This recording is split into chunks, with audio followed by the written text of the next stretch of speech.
சத்துருக்கள் எதிராய் எழும்பும் போது கர்த்தரே யுத்தத்தை செய்திடுவார்.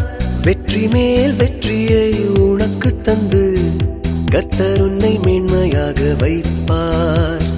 வெற்றி மேல் வெற்றியை உனக்கு தந்து கர்த்தர் உன்னை மேன்மையாக வைப்பார். கர்த்தர் உன்னை மேன்மையாக வைப்பார். நீ கலங்காதே மனமே, கர்த்தர் உன்னை மேன்மையாக வைப்பார். நீ கலங்காதே மனமே.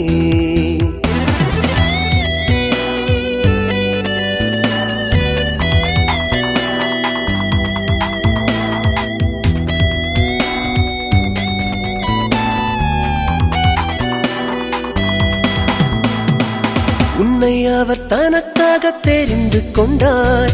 தன் பெயரை உனக்கு